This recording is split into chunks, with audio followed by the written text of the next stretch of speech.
about.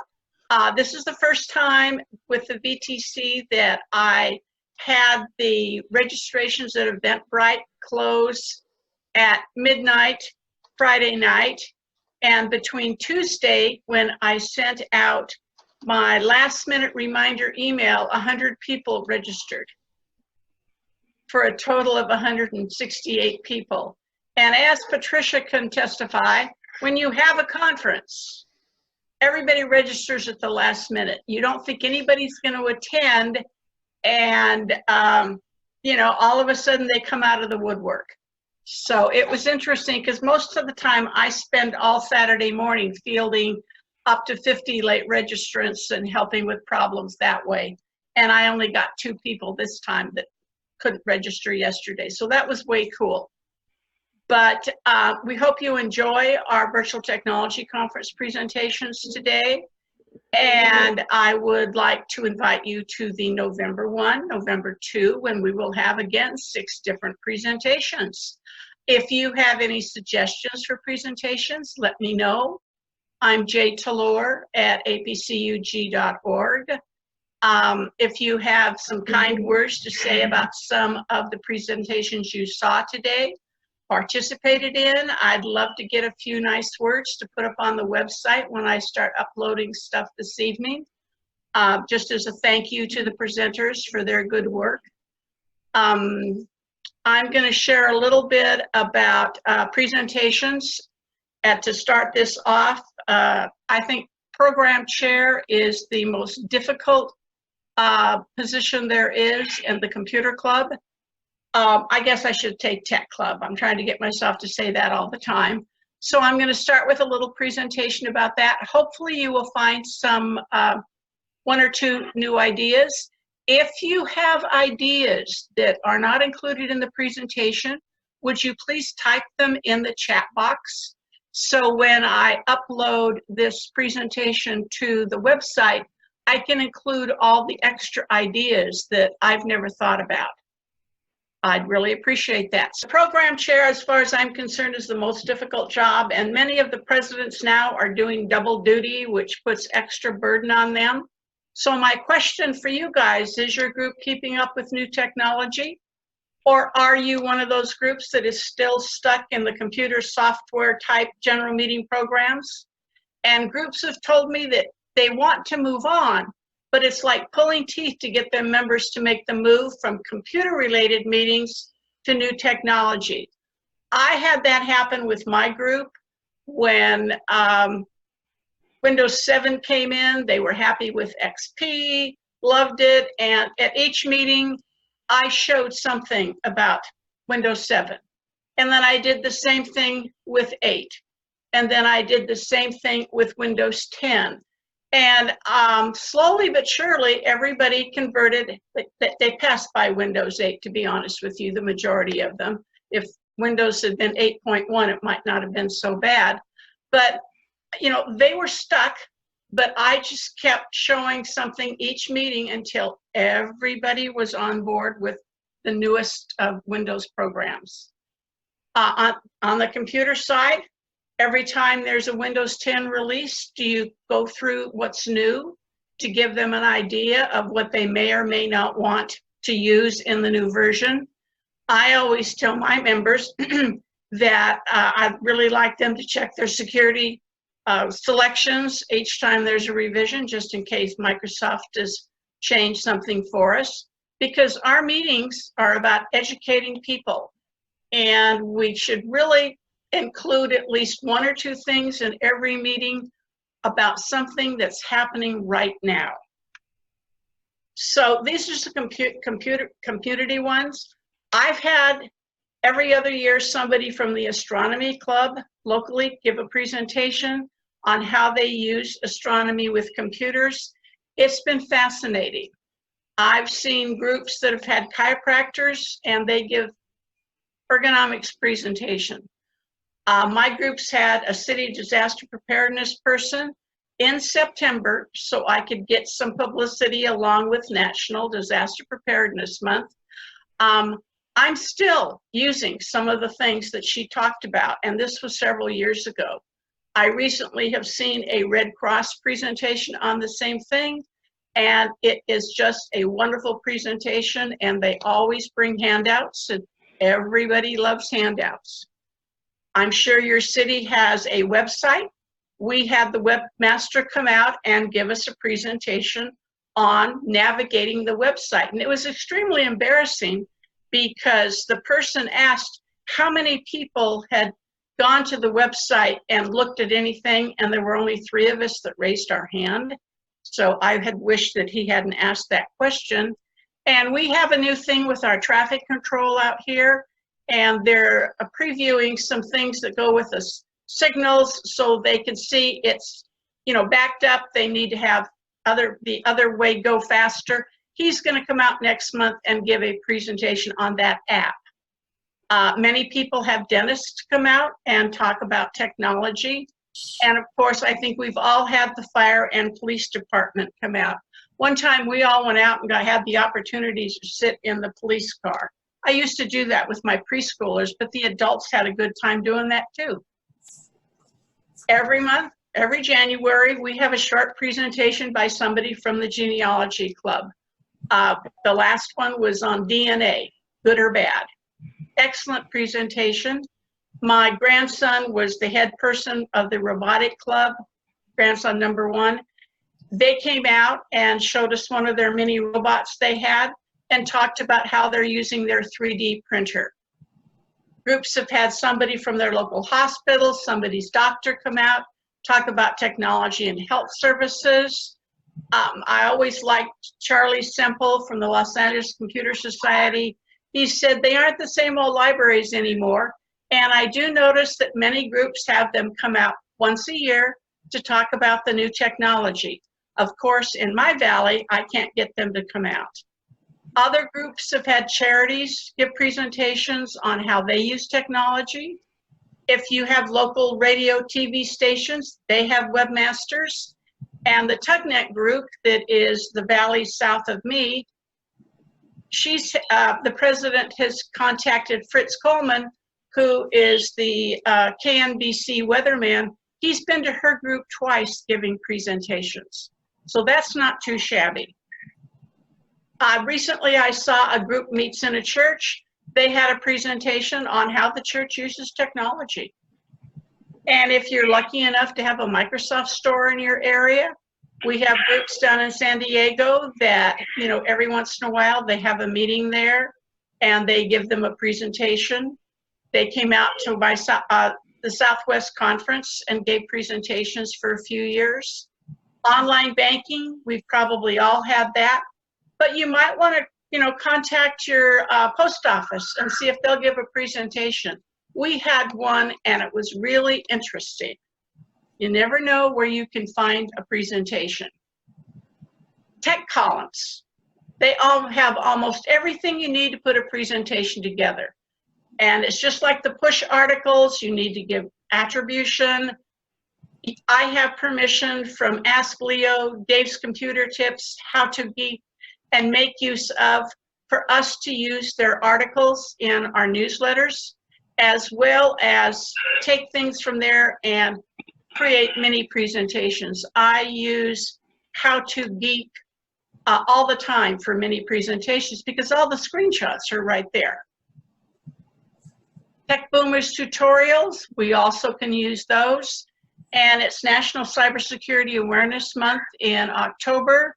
And there's lots of good stuff at stopthinkconnect.org resources. And it can be used for anything you would like to. They have one on spring clean your computer. And I've given that twice, or actually spring clean your devices now. It's gone from computer to devices. I've given that a couple of times over the years. So what I'm using, here's an article from How to Geek. Organize your files, your Google Docs into folders. Okay? All the ads are there and everything. So I've started using the reader view. And it makes it so much easier to put a presentation together. I can save this as a Word document and refer to it later, work with split screen, It's easier to work with a split screen from Word to PowerPoint than it is for me to use the article on the website. One of our presidents locally here in SoCal, he will give a presentation just from the article, whether it's How to Geek or Make Use of, and I've shown him how to use the reader view that makes it, you know, hello, the ads are all gone, but everything else is there, and it makes for a better presentation for him. And these are just new things I've seen. Mini 20-minute tech talks, 2 at a meeting. Q&A rounds out the meeting. The Under the Computer Hood user group is trying something new this month. This is September. It's called the 5-Minute Tech Blitz. Get ready for some rapid fire technology info as each of their board members presents a new tech topic or tidbit in only 5 minutes per segment. You're sure to learn a lot in just a little time. You can't tell me that we all can't get members to do something for 5 minutes. My members don't give presentations. I mentioned this at our August meeting, and they looked at me and they said, are we going to start this next month?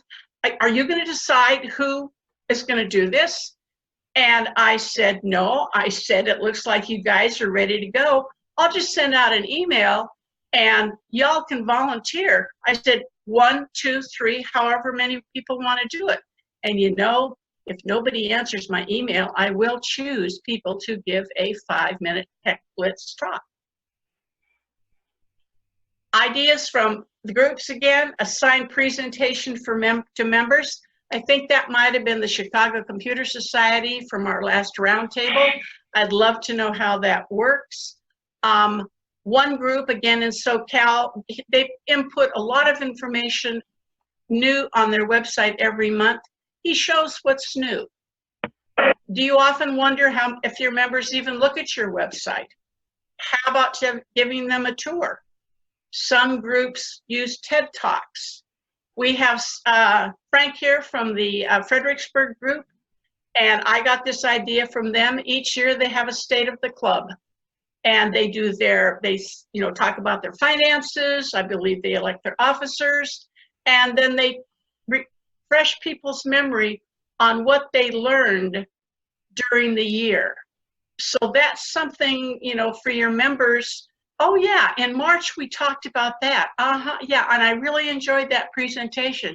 Oh darn, I missed the July presentation. It looks like it was really good. So in addition to recruiting members, we need to keep our members and refreshing their memory on what went on for the 12 months in presentations, SIGs, field trips, etc. You know, you're going to keep their interest. So how can APC UG help? Use the UGLS, find out what groups are in your area, and share presenters.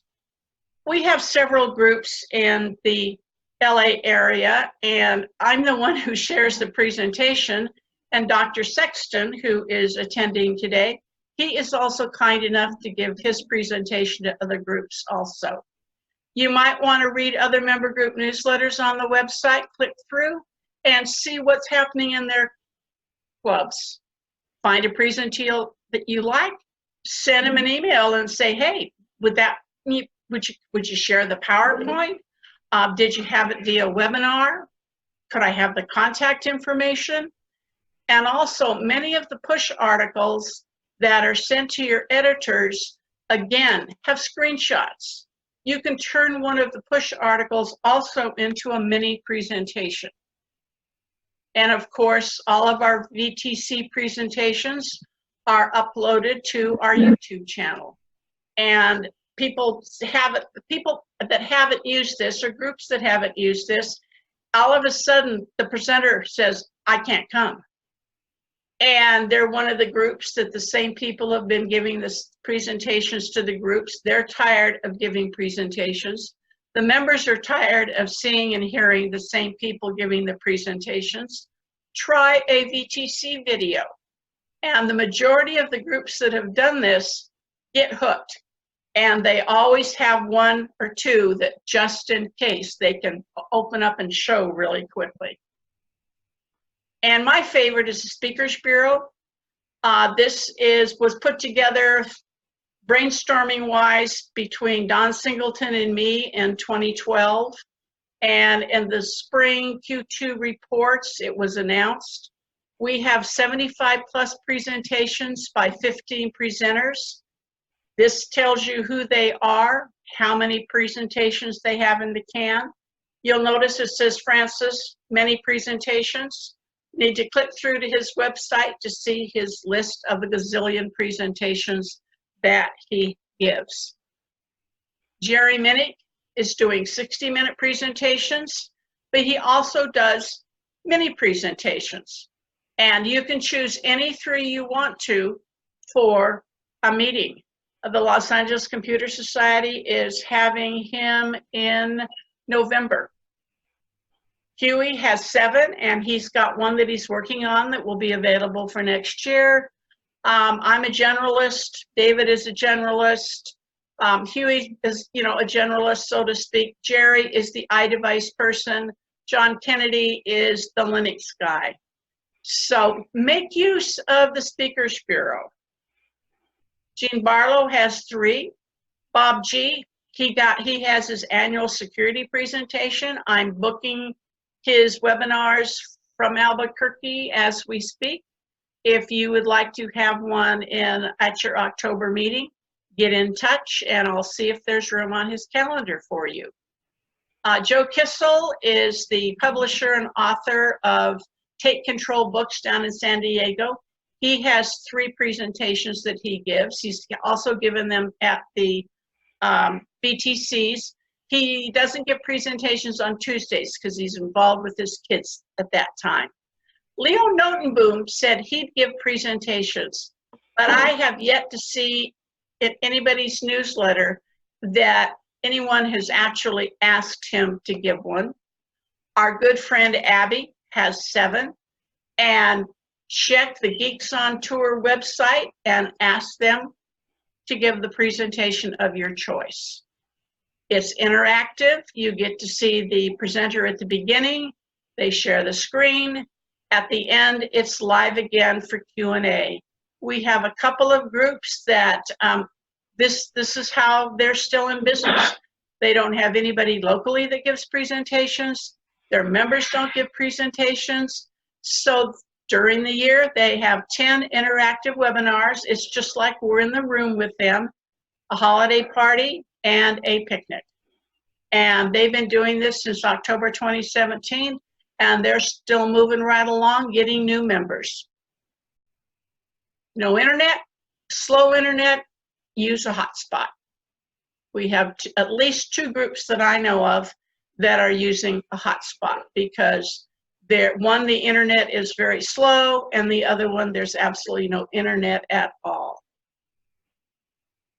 All you have to do is complete the form. I acknowledge it. I send it on to the presenter. The presenter gets in touch.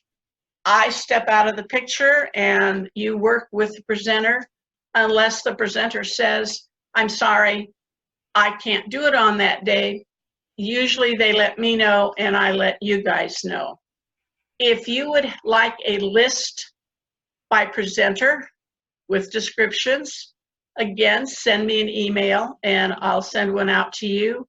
What we've been doing in SoCal is we've been using the lists and going through it very quickly at a meeting and saying, shout out when you see one that you would like to see. And when I did that very quickly, I got 6 presentations that my members are interested in, instead of me choosing one that maybe they're not that interested in. So it works really well if you use the list that way. So that was my presentation ideas, and I am going to stop sharing. Over to you guys. Figure out what you want. Ask some questions. Let's talk about it. Okay. I'm still thinking about it. Huey in his last presentation talk about Evernote, talked about a presentation mode in Evernote. And and you talked about using a Word document, and I just asked him if he would just quickly talk about the availability of using Evernote when you're searching the web and then you got a presentation. You understand what I'm talking about, Yui? Yeah, it's not quite that, but if you use Evernote, you save the note to Evernote. And if you use the Windows version of it, it doesn't work on other mediums, but I do know it works on the Windows. It may work on Mac. I'm not sure, but does not work in the Chrome version. There is a presentation mode that is much like the what Judy showed, where it just cuts out all of the extraneous ads and menus and everything else, and but it also makes it huge, and it makes it very easy to go through, and it does a nice job of presenting. Cool. So you save the link there, and off you go. Yeah, let me One-stop shopping. let me in the background open up an article. Hang on a second, and then I'll switch and I'll show you on the screen. Okay. And you might think, Huey's been presenting Evernote for several years. Realize we all update our presentations almost every single time we give it. At least I do. I did the same thing with my curriculum when I taught tech classes. I was bored with myself if I was talking about the same thing. So 3 times a year, I updated a few things on every class. Huey just updated Evernote. I can't wait to have him do it for my group because I call it my yellow Post-it program. Yeah, it's syncing. I haven't started it on this machine lately, so let's see if I can grab a different article. And David Williams is also coming up with a new presentation also, so that will be an extra one to add to his repertoire. Yeah. And Ron Brown is always coming up with new presentations too. So you really should take advantage of the Speakers Bureau. Yeah. What we ought to do is Ron give one on his way down from Vancouver to Mesa, let his wife drive, and he can give presentations all the way down. Okay, I'm going to share my screen. Can I do that? Let's see. Yeah, I Yes. can do that. Okay, and screen. Better luck than I had. Share. Are you seeing my Evernote? Yes. Yes. Okay, and I am in an article, and here is click this, and hopefully it will work.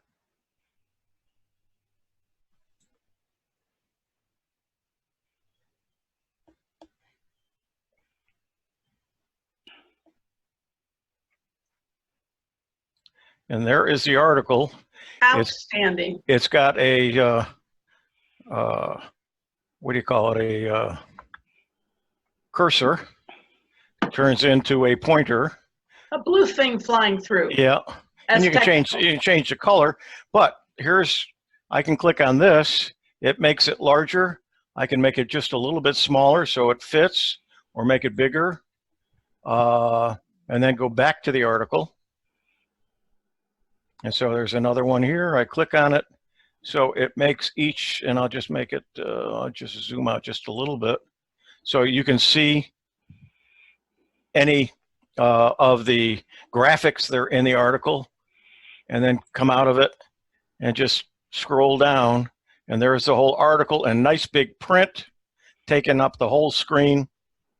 And then I can get out of it by just clicking here, and I'm back to that, and I'll unshare and we can yak. Outstanding. So two new ways. If you don't want to put a mini presentation into a PowerPoint, you could use Reader View in Word, or Evernote and their presentation view. And in the Reader View, if you were really lazy, you could have it read the presentation to your attendees.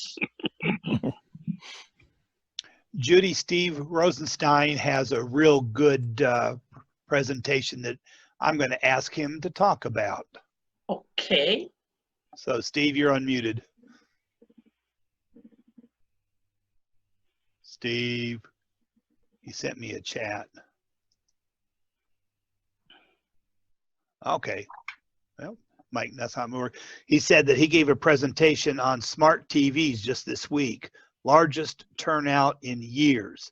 Too many for the room. What Half group? regress. I don't know.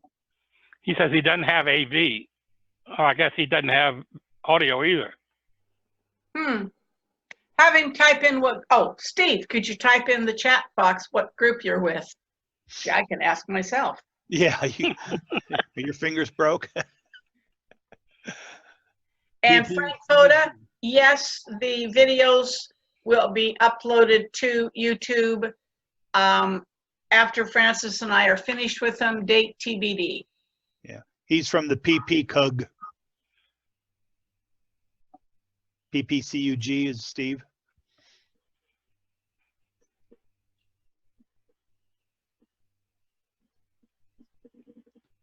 Tennessee. Oh, that's one of my groups. I didn't Yeah. recognize. Ron was going to say something. Plateau or Yeah. Platuna? Plateau. Plateau. Okay. Okay, I'm going to unmute Ron because he had a raised his hand. Ready to go, Ron? So I use Google Keep. Now I don't use Evernote, but I have a lot of experience with Google Keep. Now I just did some search, and there's actually a Chrome extension called Google Keep Presentation Mode. Has anyone used that, or does anybody know about? Like, I really like what Huey's doing, except I use Keep, and it looks as though there's a presentation mode for Google Keep. Does anyone know anything about that? Can you describe what Google Keep does? It's the same as Evernote. Yeah, it's the same. It's a free service by Google, and it's you can store your websites, you can store articles, you can store all sorts of information in Google Keep, and it's part of the Google ecosystem. And if you go to that little 9-dot menu at the end of Chrome and open that up, you'll see it. It's part of the Google ecosystem. Yeah, I have it set up as a little dot on the bottom of my screen. I said I use that for short-term notes because I use my Evernote for something I want to read later. But if I'm doing something and I want a reminder, like today, I'm kept track of the questions in Google Keep. It may have been a presentation mode that I saw somewhere. It may have been on the Chromebook that I downloaded it because it said I've got several different presentations. And I seem to remember there were 2 Google Keeps that showed up on my Chromebook. So maybe the presentation mode, I haven't tried it, but I need to look at it because that would help too. I'd like to see how that goes. Yeah. Like, I really like what Huey's doing. I think that's great, but I don't use Evernote. I guess I could learn it, but it's just another program I got to learn. And I've used Google's Keep for years. I have all my research, all my projects indexed in Google Keep, and so I think that it's if this presentation mode works, then maybe that's a great idea. I really like what Huey does. It's a great idea for SIGs and stuff like that in presentations. So I'm going to try it. I was just wondering if anybody else had used it. Is Google Keep available on all the typical platforms? Yep, it's available on any platform. Oh, great. All right. I got to check into this. This is the first time I hear about it. Yeah, it's part of the Google ecosystem, and it's linked into all the other Google items, Google stuff you do. It's all linked there together. Look. Yeah. And as I said, I'll toss a Judy presentation that I know she had utilities, and that's one of my favorite presentations is utilities for the computer and phone, and I think I'm going to add Chromebook stuff to it. But as I said, that I think Judy does has a program similar to that, and that's always one to update because people, used to come, they want to get something, and they want to get it for free. So if you can give them one free program or something to try at a meeting, They really love it. At one time, we were having a program of the month. At one time, we had more people show up that somebody demonstrated for the first 5 or 10 minutes of the meeting a program, and it was sort of like Judy's. You know, we asked for volunteers. If not, we made volunteers, and that was very successful until we got down to about 10 or 11 members. Then it sort of got monotonous to make anybody come up and give a presentation. Yeah, Huey? Besides Evernote and Keep, Microsoft has OneNote as well. I don't know if they have any kind of a presentation mode, but that's also a free program from Microsoft. As long as we're talking about utilities, Bob G has a new one that he recommends. Would you talk about that, please? You'll want to add this to your list too, David. Oh, I think it was when he just put down. Okay, yeah. It's called Rollback RX. Oh,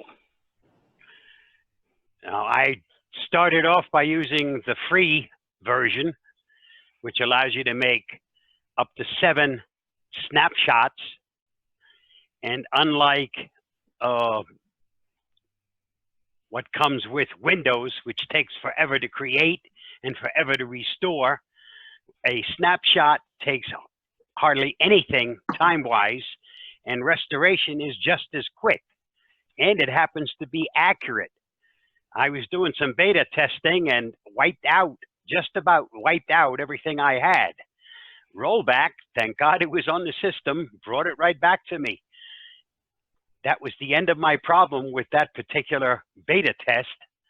But without rollback, I would have had to go back to an image, but I would have lost a week's worth of work. Here, all I did was lose a couple of hours worth of work.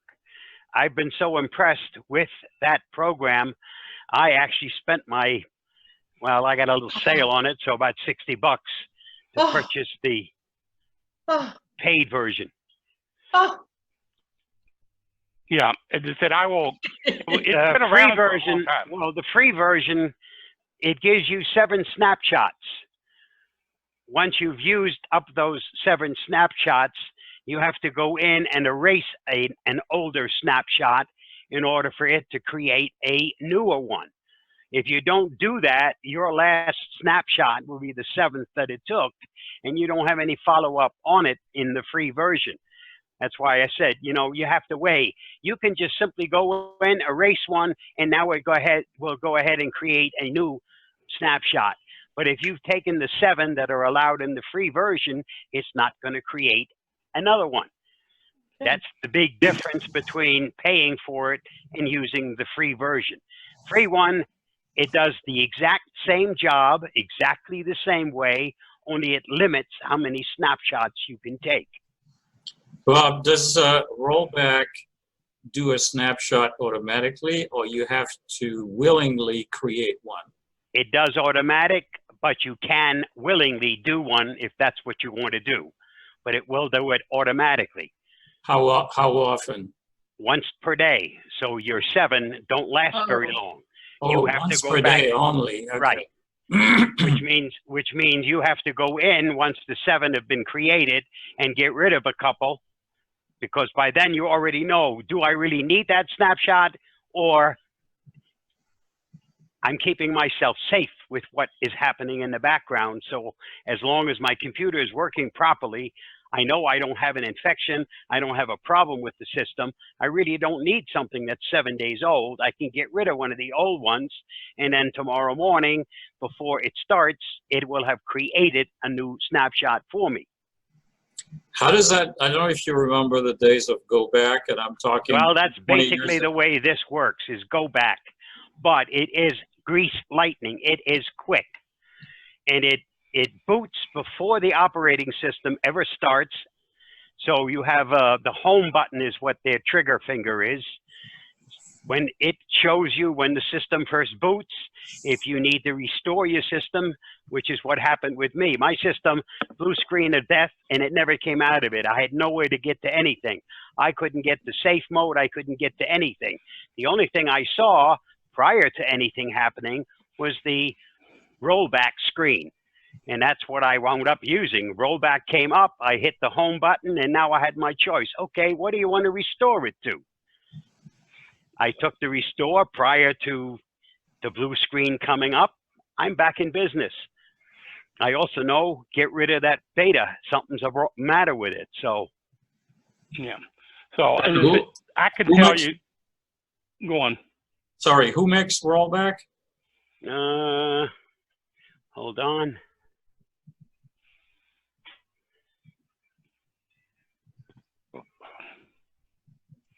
Just Google it. Yeah, it's called Rollback RX. Rollback, one word, and then RX. Yeah, I think- Brian just put the link to it Okay. in the chat box. okay. No, Yeah, it that's is fine. Verizon data I'll- system. Yeah, I okay. Googled it. I Googled it. I found it. It's a Verizon Data data Sys system. Corporation. Okay. Yeah, it's very good. As I said, I used it back, I don't know, when it first came out. Yeah, it's not a new. It's not a You new know, program. Yep. And we got it for, I'll make Bob feel bad. At the time I got it, it was $25 a program. Mm. But what we did was we got a 10 licensed version. Yeah, had a- not we for had- $25. No, $25 a piece. Okay. So what it was that they got it. And the only thing that I want to comment is that, as you said, it boots before the system. Mm-hmm. So if you're going to clone your disk or do anything with the operating system, you have to disable RX prior to doing that, or you're going to really do things because the RX boots first. Right. And so you don't want it booting and then you trying to clone the disk, because it will boot before, you're booting or trying to change operating systems and stuff. So all you got to do is disable it and do what you got to do. Then you can enable it again. So you cannot upgrade. You cannot upgrade Windows while it's there. Correct. Oh, okay. No, Well, yes, you the can. Windows 10 no, upgrades on no. top. No, Windows Yeah. 10 upgrades on top. So Yeah. you can do that, because it said it doesn't use the operating system. So it said Windows 10, if you're upgrading on Windows 10, that's not a problem. Is if you're using the CD or DVD and your drive to do something that boots from the operating system or boots before the Windows starts, is when you got to disable it. I got it. Windows is already starting like in Windows 10, you have no problem, because it's fine. So you can go from 1809 to 1903. Oh, no problem. No. Yeah, that's Okay. fine. Okay, got it. Because it said it's all done with the operating system. It's when you're booting, you want to boot you want to boot before the operating system operates and that. Yes, Judy. Can we seg over to what's happening with computer clubs? Yes. Okay. Patricia probably has some questions. Did she have some? Okay, we can mute her. Unmute her, John, somebody. Oh, there it is. Thank you, thank you, thank you. Can anybody hear me? Yes. Yes. We're having multiple problems here in Arizona. Basically, it started out when we had to change meeting days and times because of the HOA where we meet. They took our date and time, and we had to move from the first Tuesday to the first Wednesday. As a result, we lost a few members. I don't really know how many, but we lost too many. Basically, the computer booters are stale. We've been running the meetings exactly the same way for I don't know how many years, but it's too many. We have an outside speaker. We are having a problem getting our members involved. They will ask questions after a presentation, but otherwise nobody volunteers. We started a coffee and cookie time a half hour before the formal meeting starts. That helped a little bit, but it's just they come in, they sit down, and they just expect to be entertained, and then they're done and they go home. I don't know if we're going to last the year. if our current president has her way. I think we won't. Al and I, for years, went to Comdex, went to whatever the other new one is. CES. Yes. Went to every APCUG conference we could. We'd come home with pages and pages of suggestions, and nothing happened. I don't really know, what's going to go on. I know Judy is going to share her PowerPoint, but I also took some notes today in what, some good ideas for presentations. I don't know. We're just kind of at a loss now. Albert just joined us. What do you have anything to say? Well, we just can't get anybody to volunteer. The president's been there 4 years. We've been in it for 25 years, and we're the oldest people in there, and we just can't get any new ones. We don't know how to. I guess the younger people retiring here don't seem to care about a computer club in this retirement area. You got any suggestions? Does anybody have any suggestions? Well, number one, the people who are moving into your retirement community have already been there, done that, and they're really not interested in learning anything new because what they use, smartphones, tablets, et cetera, they're very comfortable with. And that's the way it is with many groups. Steve, we're in Arizona. We're a suburb of Phoenix. And one thing that I've done is that I contacted Ron Brown in Mesa. And he's involved with an organization called EVAC, East Valley, EVA, East Valley Association of Computer Clubs. And he's having a meeting of their member clubs in November, and we plan on attending then, hoping that it's not too late as far as still being viable. And we used to have 2 meetings a day, 2 meetings a week. 2 meetings a month, and one was basically for beginners and the other one was for more advanced. Now we're down to maybe 150 members. Oh, Lord. People would kill for 150 members, but how many do you have come out to meetings? That's another number. 70, if we're lucky. How many? 70. Oh, come on, Al, Patricia. People are moving along with 5 or 6 or 10 members. Well, we're way above that, So consider yourself lucky for that. Absolutely, I can relate to that. Our club is also around 160 members plus. Say your name, please, so we know who's talking. I'm sorry, this is Pierre Darmo. I'm the president of the Westchester PC Users Group in White Plains, New York. Our club is also about 160. We have been declining over the past several years. Long before I even joined the club, I heard, and I'm talking long ago, I heard that the club had 600 members. But at our general meeting each month, if we get 40, 45 people, that's a good day. So if you have 70 at your meetings, consider yourself lucky because that's half your membership. Yeah. Absolutely. Is your membership renewing every year? If people don't show up at meetings, are they still renewing the club membership? The vast majority do. But of course, we're losing members gradually all the time. Yeah, we are too. But as I said, we haven't, most of them is just by attrition that they get old and. Not just that. Actually, we're losing more of the recent members. They don't stay. Oh.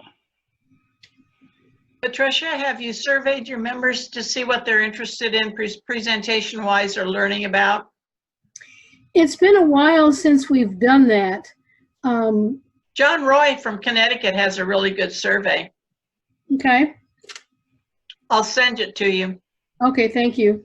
And I like the idea of that you gave earlier about showing the speakers bureau list at a meeting and just say, you know, who's interested in this page, anything on this page, who's interested in anything on this page, and take it from there. We're going to try and work with the Wi-Fi. I went over to the club week or so ago, and I ended up with I thought pretty good speed. So we'll see how that works out, and if not, then we'll just use a hotspot. Okay. Is anybody that attending using a hotspot for their meetings? Was anybody using it? Yeah. I have a hotspot that I've used occasionally. As I said, our router went down, and I've got it as a backup. Okay, Ron Brown, unmute yourself and talk about it if you're using a hotspot. Bob started to ask a question. Yeah, Patricia, if you want to test whether or not yours works, anytime, just let me know. I'd be happy to do it with you. Okay, I'll do that. Thanks. Good. I was just going to ask Patricia one thing before Ron gets started, if you don't mind, about the club. Do you have any way of advertising to the HOA in general? In other words, when you have, you know, what I'd like to do is part of what you need to do is get new members. And you're sort of like limited to what is in the retirement community. And I was wondering, you know, these new people are coming in, you know, is there anything you can do or survey to get them to show up? You know, like advertising who your speaker is. Because you got the people that are coming one top. I thought that if you could get these new people surveyed or find out what they'd be interested in, you know, then you may get some new people to show up or to drop in, and then you got word of mouth from the different people. Mm-hmm. And can't you reach out to other communities now?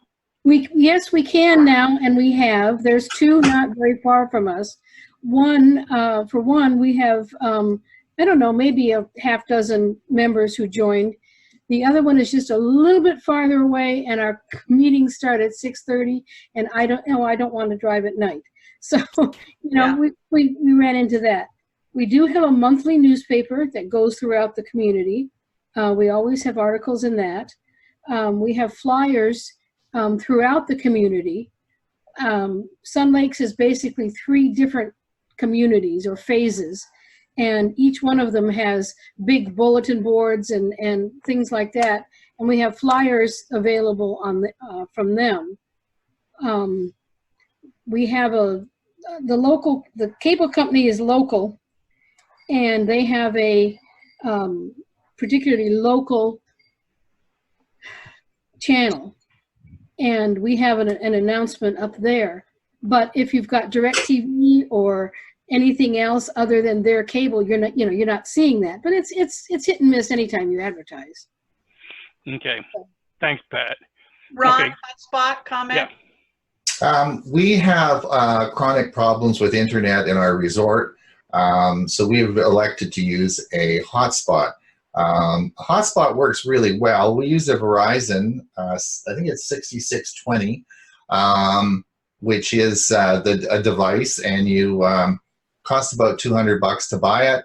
And then Verizon actually has prepaid plans. So rather than having to sign up for an ongoing plan, because you know, there's 4 or 5 months of the year we don't use it because we're not there. So we only want to pay for it as we go. So you can prepay for whatever amount of data you want, whether you want 2 gigabytes a month or unlimited data.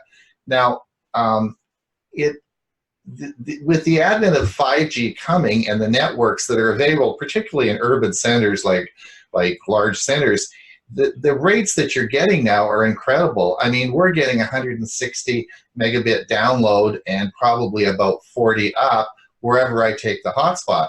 Now, I mean, that's perfect for anybody. And we use these for our general meetings on Monday mornings in the big auditorium. It works great. We also keep it available for our, because of the large resort nature of where we are, we can do lots of different rooms that don't have internet availability, and we can just take the hotspot and use it. So it really, I don't think anybody should really be complaining or have a problem. of slow internet speed, because the technology now with using these devices, and it's not just Verizon, T-Mobile has them, AT&T, all these people have very fast, and with 5G coming, all these networks. I remember with the hotspot 2 or 3 years ago, the best I could get out of it was probably 25, 30 megabit download. Now, wherever I go in our area, it's at least 160, and it's not really based on the number of people on either. So I don't see any slowing down of this. The networks have got so big and they're so fast now that this is a 4G. We're even kind of come into 5G hotspots pretty soon. So there shouldn't be any reason that people have slow internet anymore. Just my comment. Help for Patricia and Al and the booters? No, Ideas? Patricia. Okay. Dan Patricia may Douglas want to say is something. waiting on Patricia you. got one question. What club are you at? Computer Booters of Sun Lakes. Okay, because Steve Rothstein is going to be down in Phoenix for the winter, and I guess he wanted to know where you were. So. Oh, he'll have a good time visiting all the clubs around Phoenix. Okay. A ton of them. Okay, we'll get together. Thank you, everybody. Okay, Huey, did you want to say something? Yeah. Over to Dan. Whoa. Oh, hey. Dan was first. Okay. Yes. Thank you. I'm from the Space Coast PC user group, right in Merritt Island, Florida, Cocoa area. And I've been the club president for about 5 years. Similar situation, when I joined, they had 400 members technically on the books that was receiving the newsletter, but they were dropping off at a very fast rate. And the actual attendance at the meetings was lucky to draw maybe 20 people. And we used to have one monthly meeting, and we did this thing called the Learning Center, which was held at the local shopping mall in one of their community rooms, where you had the opportunity to do one-on-one working with people with whatever problem or thing they wanted to learn. So what we've done is expand the Learning Center concept to every other Saturday at the local library.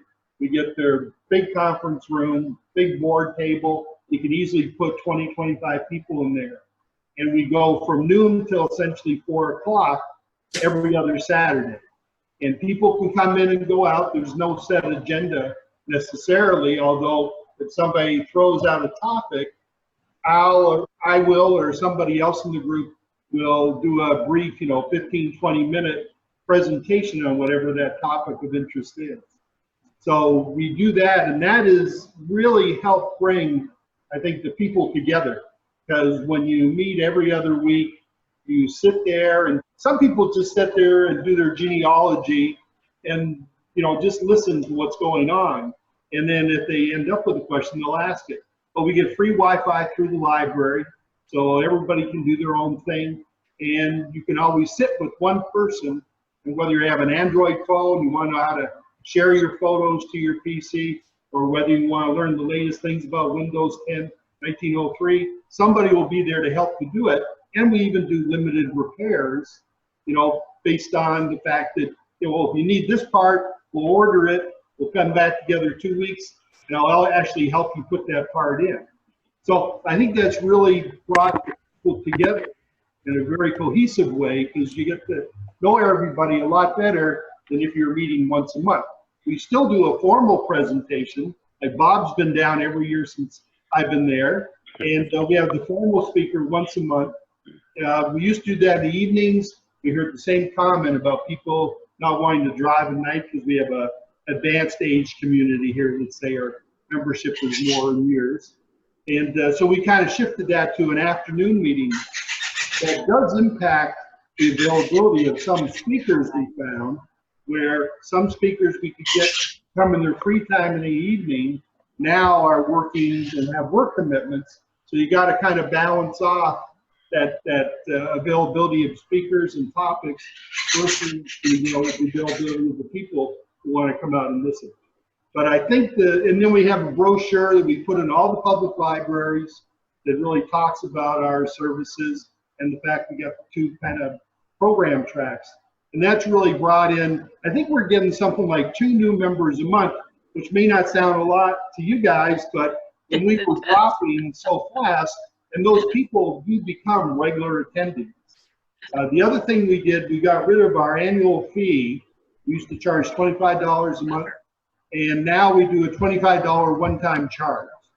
And we were just building up too much money, and as a new online profit, and even though I get to spend like $300 a year at our Christmas party, and we have a great time at the Christmas party every year, you know, it kind of balances out. So it works well. But I think that's worked out well for us. Maybe there's some ideas you can pick up on there. Today was my first presentation. Thank you very much. I appreciate John's help in getting everything set up. That was very good. Let me know when you want to do another one, please. Oh, sure. Thank you. Over to Huey. A couple of things, excuse me, a couple of things. What Ron was talking about with the hotspot, the Sarasota Club meets in a school, and of course, they do have Wi-Fi there, but it's so locked down that they can't really use it for the meetings.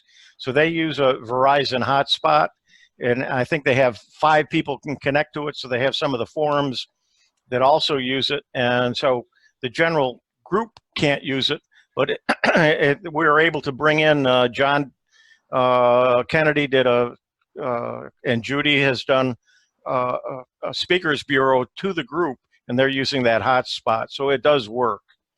And I'm not sure what they pay for it, but I think one of them maintains it, and they just use it the once a month. And then if you're doing publicity, I found a great website just that helps you make posters to give you some pizzazz to what you might post. Postermywall.com. It's free, long as you let them put a little thing at the bottom with the website, and you can. There's 145,000 templates that you can edit any piece or portion of, and then download the result. I've been using it for my fraternal organization for different events that they've been having, and have really come up with some neat posters and flyers. You could, it might draw some attention in some of the communities where you can post stuff. I have a question about those hotspots. I have something to say about that too. Go ahead, whoever you are. Yes, hi, this is Pierre Darmon again.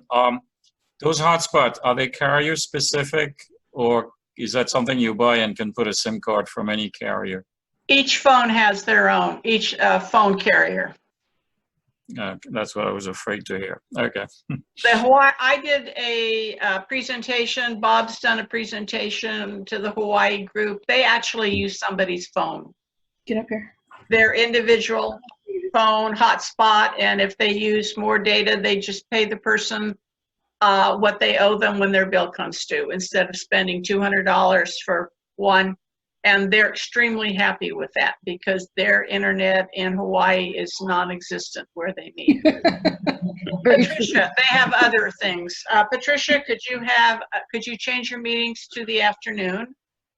And have you thought about a lunch and learn at a restaurant where people like Pikes Peak have, other groups have that, where they just sit around and chat about technology? Somebody could throw out a couple of topics and like we do here, and let it go from there. Everybody loves to eat. Judy? Yeah? The AT&T service that we use here, they charge $150 for the hotspot, and then you have to rent a line from them at $20 a month as long as you use it. You can't just use somebody's AT&T phone like Hawaii does? No. Well, I don't like AT&T, and that just puts another black mark by their name. Sorry. Okay. I am biased. One other thing, if you happen to have Spectrum and you have Spectrum One News, they do have, we have that in our area, and it's absolutely fantastic. They do have meeting announcements that they offer, and that would certainly be a way to get your information out, at least to the folks in your area that are Spectrum people and watch that news. And I see somebody's hand up over there. That's Bob. I know. Judy, one little thing. Meeting at a restaurant is fine, but Pat says that they have 60 people showing up at a meeting, you'd be kind of taking over a restaurant. I doubt that many people would come for a lunch and learn. Or perhaps you could just say the first 10 people to sign up for the lunch. Yeah, whatever. Just an idea. That would limit it. Stu from Florida. I guess I'm unmuted. Hey, Judy, I'm using Sprint, and I'm using a plan that is very inexpensive, and any club could probably get it. As long as you're a nonprofit, you qualify for it. And that means you buy the hotspot itself for $80, and then you pay $135 a year for as much as you want to use it. And you can use it 24/7.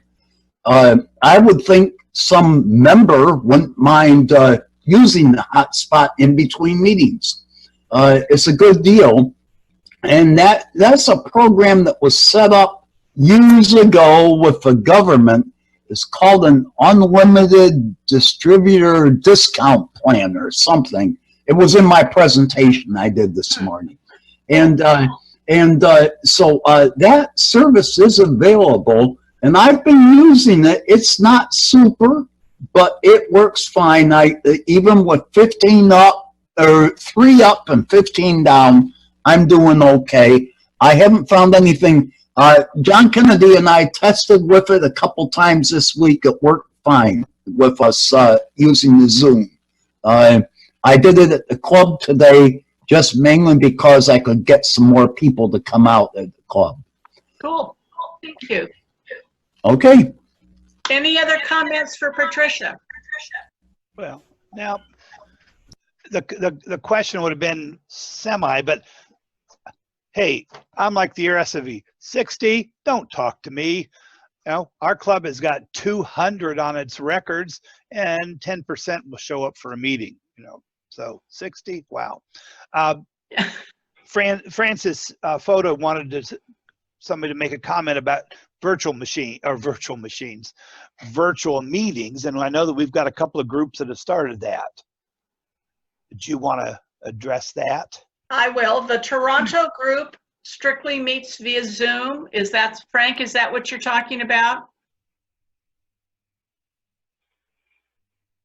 He can't answer because he's on a chat. I know, but did he put it in chat?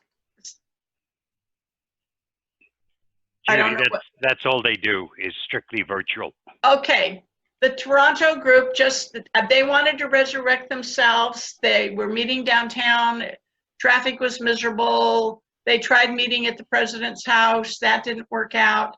So about a year or so ago, they started meeting virtually.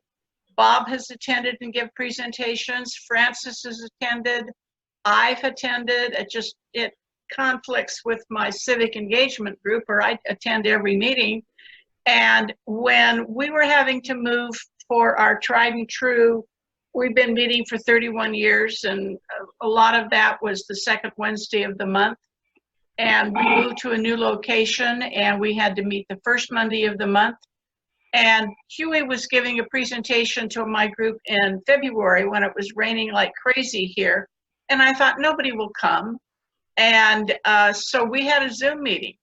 So when we were up in the air on whether we would move and have to pay rent at the new senior center, as opposed to Dan, it's the PC Users Group of Toronto, and or via Zoom, they all said if we want to meet with Zoom, they were all for it, and they'd had one opportunity to do it, and they really enjoyed it. And you know, we did the exact same thing. We met for 3 hours at our old location. I really missed that extra 45 minutes that I'm missing now. And we did the exact same thing with our meetings, and everybody had a gay old time. And off we went for the rest of our time. And if something happens, if we run out of money, which we eventually will, we'll become a Zoom group with the interactive part like we have today. it's just like sitting around the conference table, you know, and having a meeting. So as far as I'm concerned, it's very doable.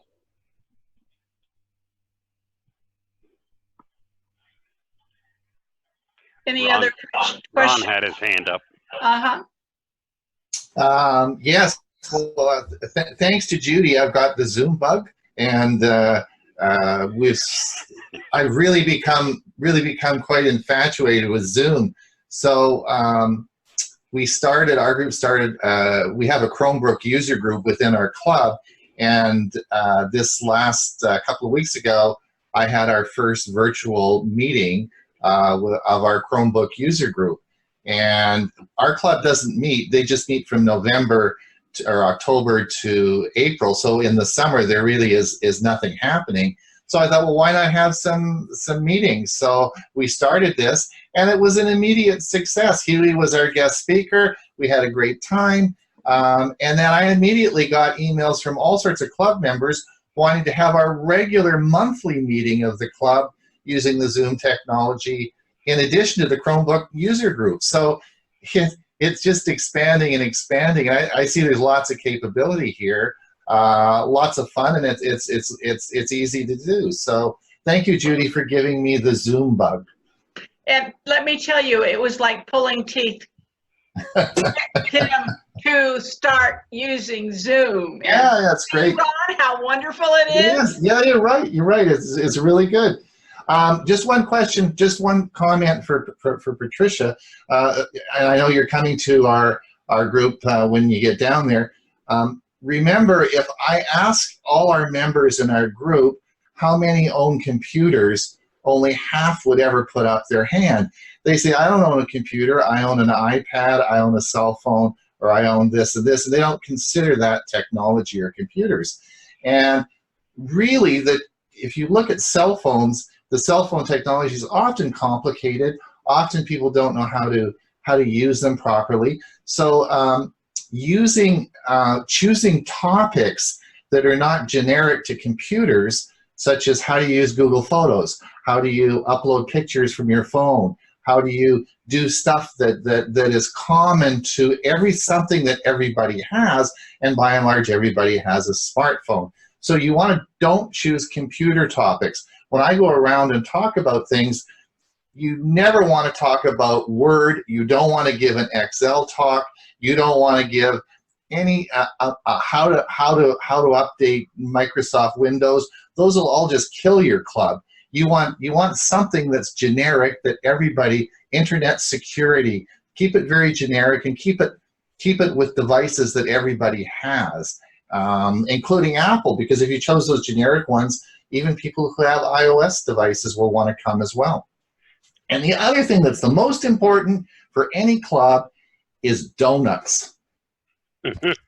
You gotta have donuts. If you have donuts, you'll have lots of members come out. So we increased our membership dramatically when we bought donuts every week. So donuts, you gotta have donuts. In our new location, we can have no food or coffee, and we had specialty coffees too, and hot chocolate and everything. But with this new place, they're paranoid. It looks like a resort hotel. It's really not applicable to seniors, but they call it the Bella Vita Senior Center. But I miss my food. And I talk for 2.5 hours, and I can't have a cup.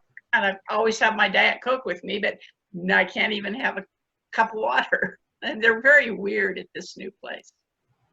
Any other things for Patricia? She's gotten some good things, I think.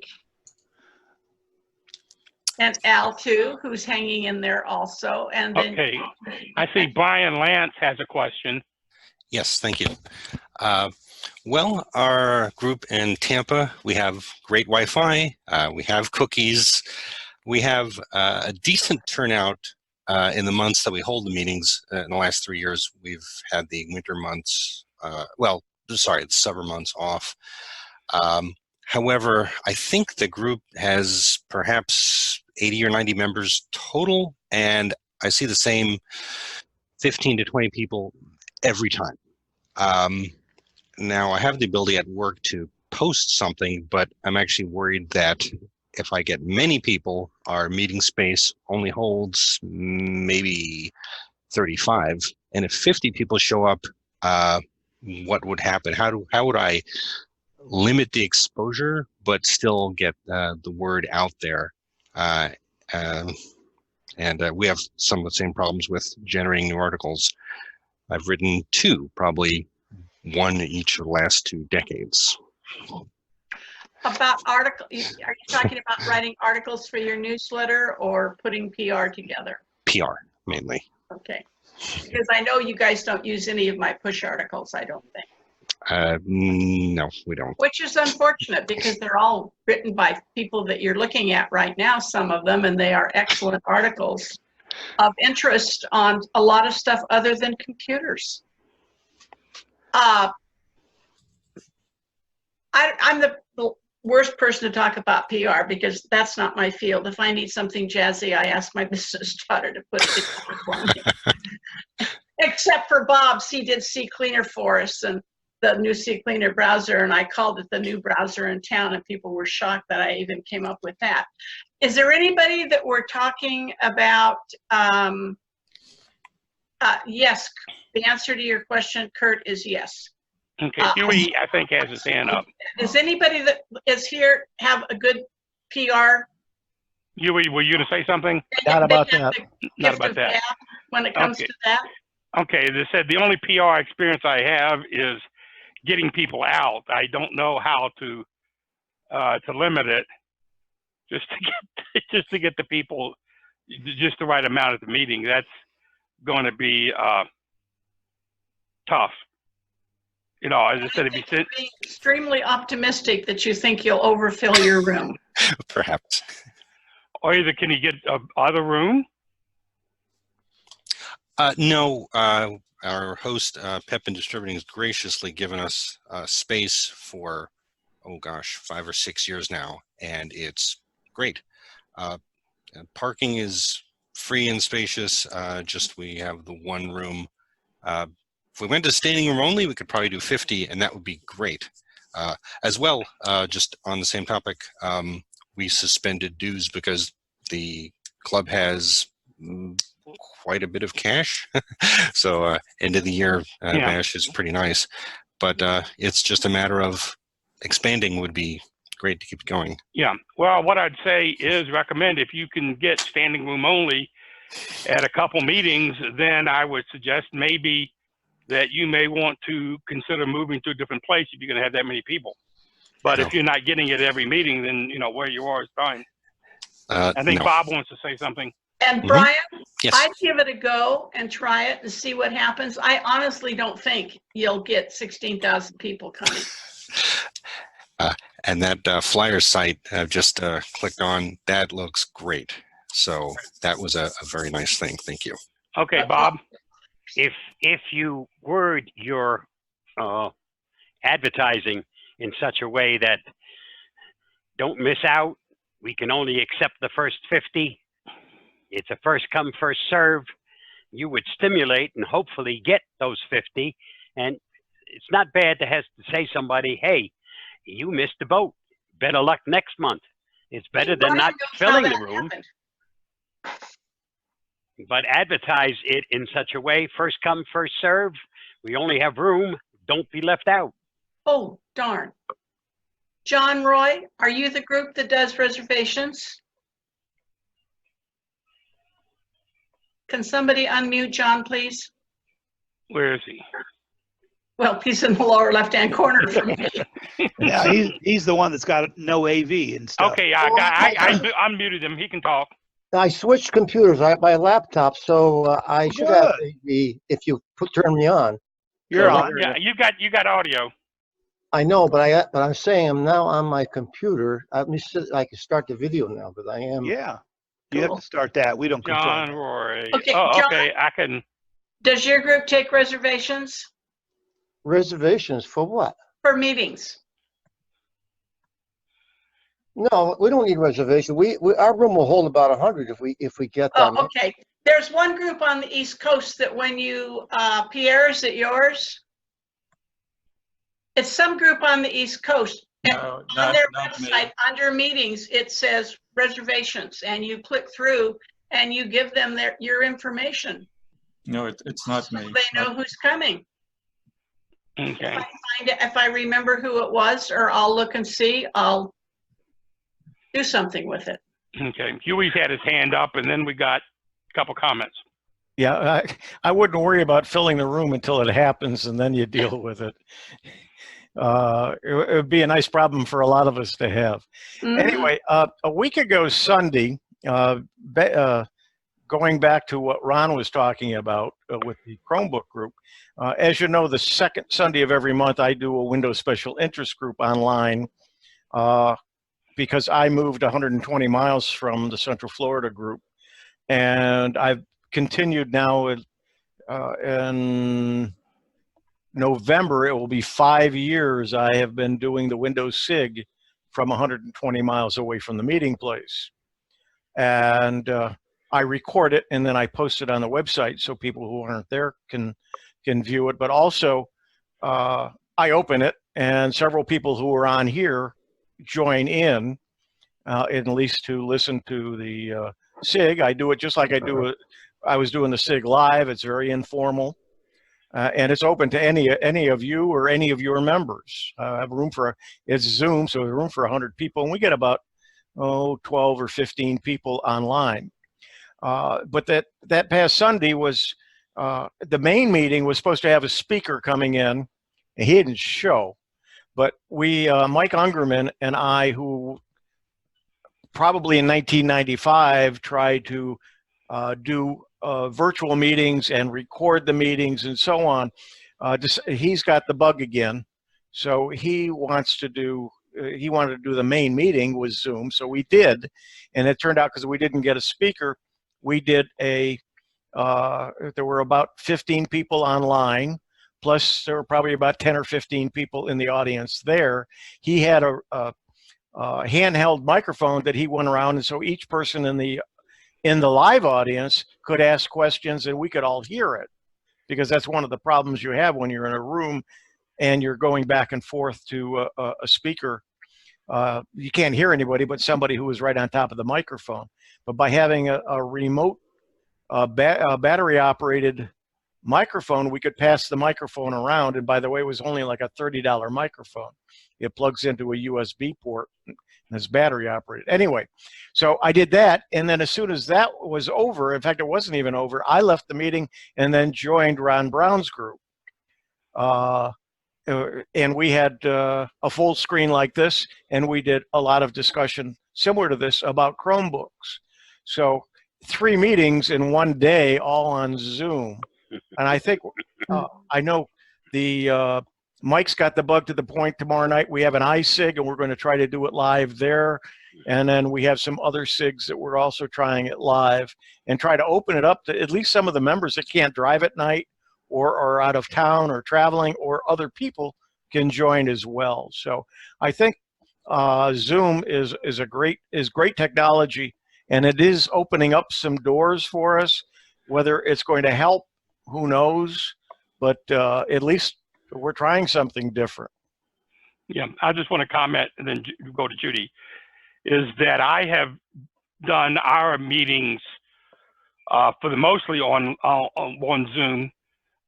We have a regular meeting, and then in the invite to the members about the meeting, we have a Zoom link so they can join. And I know that Judy has joined or tried to join, and John's joined a couple times. As I said, you talk about the logistics. Every once in a while, it does get a little funky trying to get people connected, especially if you have somebody's on a different computer trying to get them to share their hotspot or share it. But sometimes we had, maybe up to 5 people. Not very often lately have we got anybody. But I think because we were going a long time when we had internet connection problems. So, but it does work, and as I said, it's a great way of getting people there. Not okay, Judy. To answer Kurt's question again from Twin Cities, when I have, I'll use Bob as an example. We start our meeting at 6:30. I have some mini things that I show and talk about. We have a discussion. Bob came on from Albuquerque at 7 o'clock our time and shared his screen with us, and there he was behind us, and with his exactly what you're seeing now is what we saw. And then he demoed the new browser in town, CCleaner, and we went into the Avast Password Manager program. And when he was finished, we gave him a round of applause, and I ended the meeting. And after that, we had Ron Brown's presentation on technology and, you can save your life, so to speak. I followed up with a PowerPoint on your phone can save your life with all kinds of tips and apps to complement his presentation. And then we had some Q&A. So every time I have a Speakers Bureau presentation, it's just part of my meeting. The rest of it is live, and it's like, somebody walks in the door and says, I'm here to give a presentation, and goes to the front of the room, and then, goes away or, sits back in the audience if it's a member, except it's coming from Florida or Albuquerque or Oklahoma with Bill James. And then after that, again, we finish our meeting and then we go home. And if I'm doing it, I make the invitation, I record it, and I upload it to our YouTube channel in case they want to watch it again. I do not broadcast it out to people who aren't there. In my estimation, you make the effort to come to the meeting to get the bennies. Or I probably wouldn't have anybody come otherwise. So that's how we do our meetings. And we've been doing this ever since Zoom was around. And I do have to pat Huey and myself on the back, because we got to work with the Zoom kids back in the day when they were just starting out. Jim Evans saw an article in the Wall Street Journal and got in touch, and he had somebody in Ohio from Zoom he worked with. Huey worked with them from Florida, and I worked with them in California, and it was really fun. So we've been thinking about Zoom for a long time. Any other discussion topics, comments? Let me try to explain my question a little bit more. If I've got a presentation going on in a meeting room, how do I take and share that with other people via Zoom?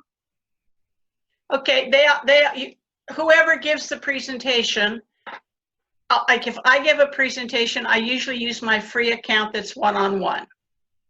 A Huey, if you have a Huey presentation or a Ron Brown presentation, they have paid accounts up to 100 people. It's just like the VTC that you did today or this.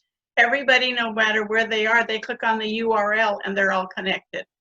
You're not going to use this. You're going to use the webinar part of it, where it's just going to be seeing the presenter at the beginning, sharing the screen, seeing the presenter at the end. They see the same thing that you're doing at your meeting. The situation that we have in our meetings is we have somebody up, perhaps using a presentation on a large screen, somebody up in front of the room. We have interactions with people, that are in the room, and I'm wondering how I would go about taking and sharing that experience with people that aren't local. Okay, I will make a suggestion. Yep. Kurt, as I said, it can be done. You just have to put their presentation on Zoom, and you can share a screen like they did today. And as I said, if you would like someone to walk you through it, John Kennedy or myself, and actually Ron Brown's done it quite a bit too, but John and I are sort of trained people to do the VTC. So if you get a hold of either one of us, and we do have Zoom accounts that you can play with, and we can talk about the different web accounts, whether it's a meeting web account or another web account, and then Ron can talk about what he has. I think he wants to say something. So I'll let Ron say something here. Go for it, Ron. Wait a second. Let me go. Mine's really quick. Okay. Bob let me know that if he was going to come in early, and he'd love to be listening or participating on our meeting, even though he wasn't. You just, have Zoom going. It's picking up your microphone.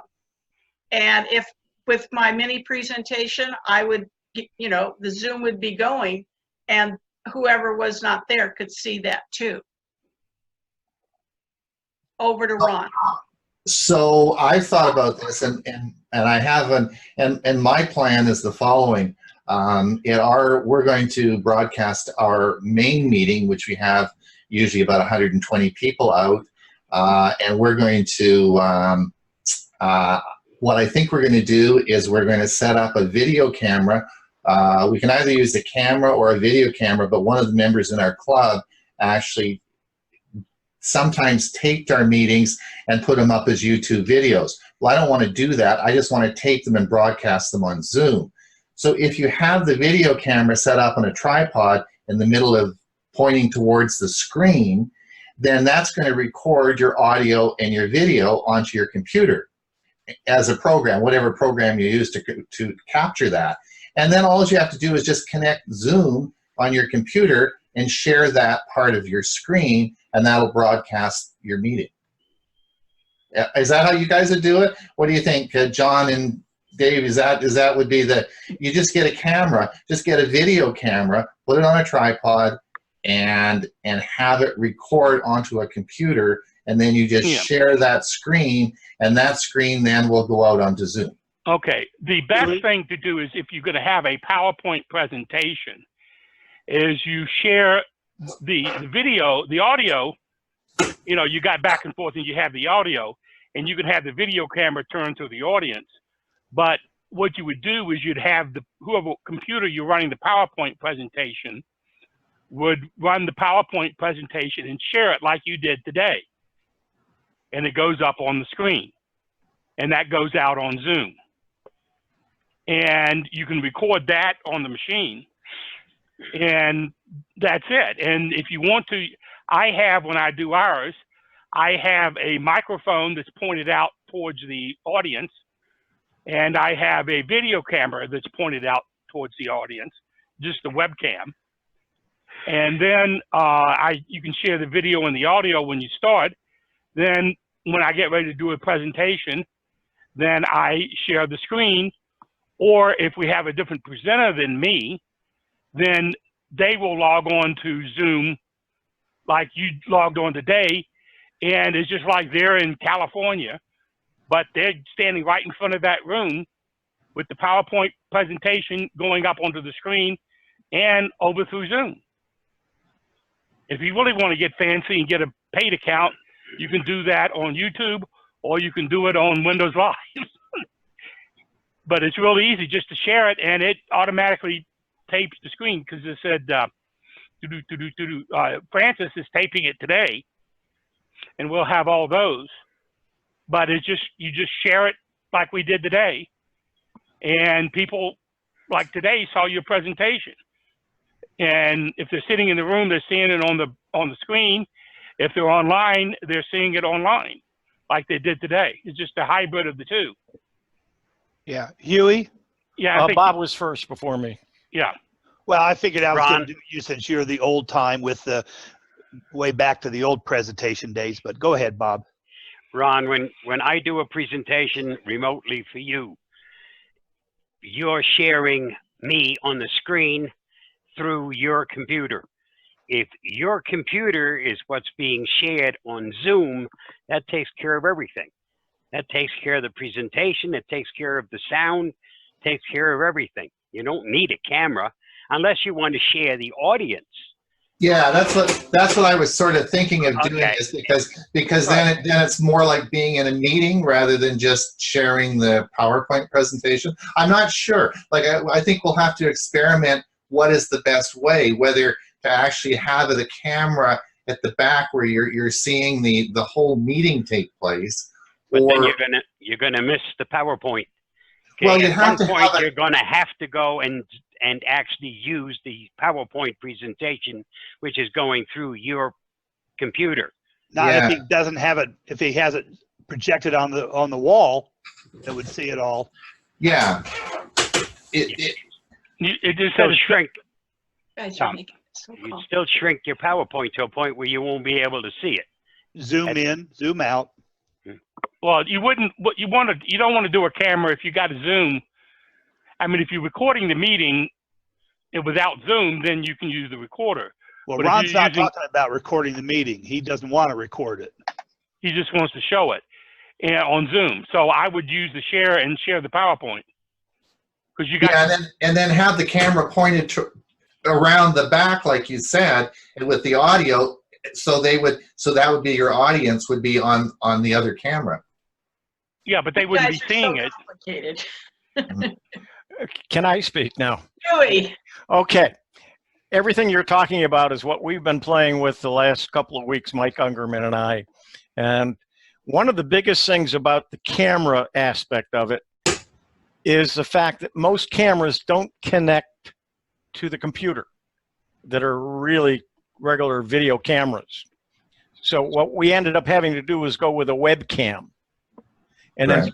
then what we were doing was picking it up and turning it around and pointing it. But it doesn't have a zoom, not to do with this Zoom, but it doesn't have the ability to zoom in on somebody. So you got to carry it up to them. So yeah, well, the two things, I use a separate microphone than the webcam. So I'm sharing the webcam video and microphone audio. And also, if you got the webcam, you can get one that zooms in and out. But the idea is you just see the audience. A lot of them that I give presentation to, and I'm sure Judy gives presentation to, they point the laptop at the people, and that's what you got. Yeah. You're better off with one that plugs in and you can move it around, a Logitech or something like that. And Mike's been experimenting, but he also has been using a portable microphone. The one thing about Zoom, you can't switch back and forth between these things. You got to actually get out and come back in. So Zoom's not really good at that. So if you're going to use one microphone, that's the microphone you're going to end up using. So if you've got a speaker, he's going to be talking into that. He might be talking into another microphone for the room as well, or the computer can be going out to your speakers instead. So there are some issues there, and then we've been trying to play around with them. I can, for me to get out of this and go find the link, Mike posted the recording we did for the meeting that Sunday, and I'll send it to Judy and she can send it out because I don't know whether I can find it quickly. But they wanted to zoom in on and show a particular piece of equipment, for instance. They wanted to show that up close. And in order to do that, you've got to have a camera that you can move around and can zoom in and zoom out. Most of the cheaper ones don't zoom in and zoom out. Yeah, what you're doing, you're just moving your microphone around. That's good. Or your camera. That works well, but that has a microphone in it that you're probably using. Maybe not you're using the headset. So you can change the audio during the middle of a presentation. Not always. No, Zoom doesn't like it. Sometimes it works, but most of the time it doesn't. And then all of a sudden you've got and you got to come back in. Speak at the bottom, and you can switch up and change it. Sometimes it doesn't like it. One other quick idea about Zoom: the free Zoom is I think it's 40 minutes, and I can't remember if it's 20 minutes. I'll talk price. Okay. All right, fine. Good, thank you. The free Zoom is one-on-one, unlimited time. You can talk till the cows come home. If you have a free account and you have another person or 100 people, it's 40 minutes. Mm-hmm. And what the San Luis Obispo group does, and has been running their board meeting like this for eons, is they meet for 40 minutes, they take a 10-minute break, and then they all click on another URL, which would be perfectly doable also for a group. Other than that, Zoom is $14.99 a month. And that's 100 people. Like, that's the account that Huey has. He probably doesn't pay that much because he probably's had it before it went up to $14.99. You do. We have buy-in for APCUG. We have the beginning rate that our new rep was just shocked that we weren't paying as much as everybody else. They do have a non-profit rate. The only thing it does is saves you sales tax. I'm sorry, but you know. Another use for Zoom, by the way, and I've used it quite often with the one-on-one, and if you've got a free account, it really works out well. If you want to put together a quick tutorial or a demonstration, anyone can do it.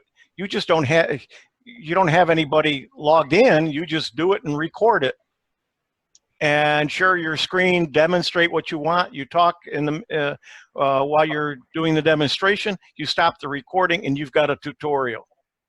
And you can make it 5 minutes, you can make it 10 minutes, you can make it up to the 40 minutes. And one-on-one, you can go forever and make a tutorial and then share it with your group as well. So it's a nice way if you're worried about something working or you need the equipment that you use at home and you don't want to bring it in, that's one way to put together a tutorial. I have a question.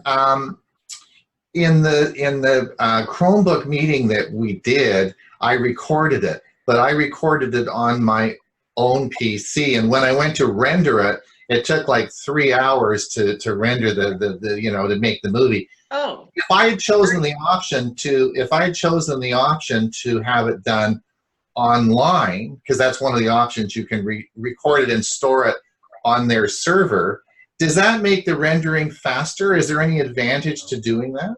Well, I think it is faster, but it's also the fact that you don't have to worry about running out of space.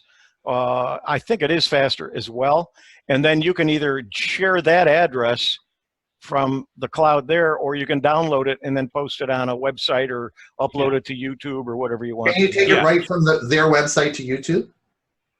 I think there is a way of doing it. I don't recall. Yeah, but you only have so much limited space on their cloud, because they'll charge you for the cloud. I don't know if you've got so much free space or not. We got a paid account, you're going to get some free space. Yeah. But not much. I have no problem. As I said, mine took maybe about 5 minutes. Yeah. 3 hours today to render. It didn't take very long. No, I don't know why I did that, because I just, you know, mine's been done for the 3 hours that we did. Mm-hmm. So I'm not quite sure why it would have taken that much time to Chromebook render. doesn't have a lot of memory. Did he do it on the Chromebook, or did? No, I did it on my PC. Oh, did you? Okay. You got a fast PC? No. That's part of the reason. Yeah, but I still didn't think 3 hours. Buy a new PC. No.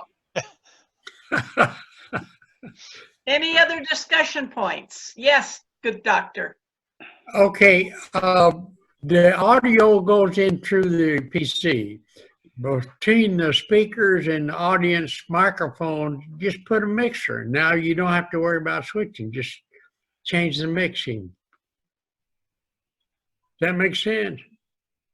You've got to have somebody that knows how to do that, and usually it should be somebody other than the speaker. But oh, yeah. Absolutely. Yeah, Surely How many mixers do we have left over from Southwest? at least 3. Yeah. As I said, we have such a small group that we got one mic covers everything. So. Okay. Your group is so small that I was able to share a presentation on my laptop screen instead of on the big screen. Yeah.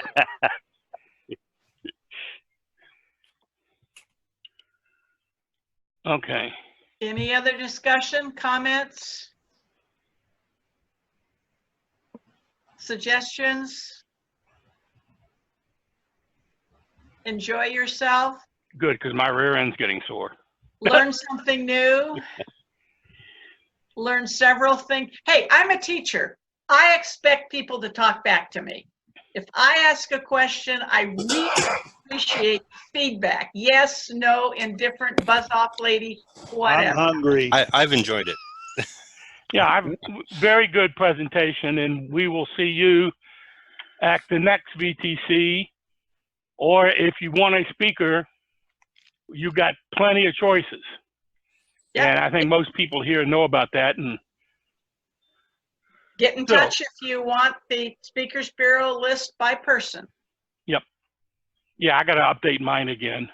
I'm still waiting. I know. I'll do it tomorrow. Oh, you said that before. I would Well, definitely there's let always tomorrow. I can sing from whatever thing that's from. Have you updated my bio for the next meeting? No, Judy has given it to me, and she is holding on to it. Oh. And I have deleted the old one. Yes, Okay. I asked him if he wanted it now, and then I answered my own question. No, I'll send it closer to November. Yeah. So nope. I'm sorry about that. As I said, I had about 4 presentations on my desktop, and I decided today, when my other desktop went out, everything crossed over to this desktop, and I was able to clean some stuff up before I got the second desktop put back. So I got rid of some of those old stuff because I asked Judy if she had a copy, and then I found a copy I'd hidden on my desktop.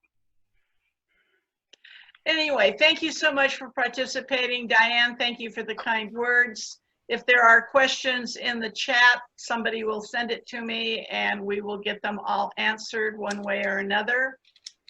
And you will get an email from me thanking you for attending as soon as I have the PDFs of the presentations up on the website, including my presentation one. And if there's any meeting ideas in the chat box, I'll add those. And I'll get in touch when I have the YouTube videos up in the APCUG's YouTube channel. You might want to think about subscribing to it. And for those of you who happen to have liked APCUG's Facebook account, I should have said that when everybody was here. If you pay attention to what I'm uploading and sharing, it's all about mini presentations. Almost everything that I put on the APCUG's Facebook account, you can turn into a mini presentation because there's tons of screenshots in the articles. And I'm sorry, but you usually get what I'm interested in too. And that is it. Somebody needs to